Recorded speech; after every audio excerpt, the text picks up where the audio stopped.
Life is short. If you're lucky, you got around 80 years. Let's deduct the first 20 years where you're lost in your little bubble and another 10 years where you're figuring out how to survive outside this bubble. So let's say you're 30, you got around 50 years left, which might seem like a lot, but that's only another 50 summers and another 50 times you get to play Monopoly on Christmas Day. Now, speaking of Christmas, as you get older, you'll start seeing your parents and family a lot less. Maybe just once or twice a year during the festive break. So in reality, you'll only see them another 10 to 20 times, and even then you'll probably be on your phone rather than being fully in the moment. Because the problem is, we act like we're going to live forever and waste majority of our time chasing the wrong things or thinking about the past and worrying about the future, rather than actually living in the moment. So if time is our most valuable resource, how do we spend it more wisely? Well, here are 3 things which will change the way you think about time.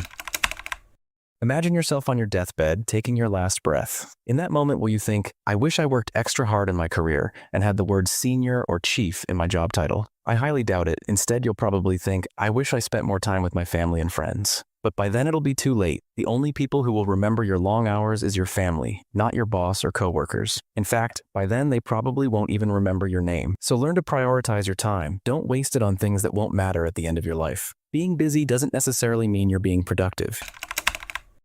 Now, speaking of family and relationships, according to our world and data, as kids we spend most of our time with family. As we enter adolescence, we start spending more time with friends. Then fast forward to adulthood, we spend majority of our time with our partner, and maybe with kids of our own. Around the same time, we spend a significant amount of hours with our coworkers. But as we age and reach post-retirement, our social circle starts to reduce. Maybe our kids have moved out and our partner is no longer around, so we end up spending most of this time alone. If this isn't how you want your life to play out, then you need to start investing in relationships that bring you the most joy, because those you love won't be around forever.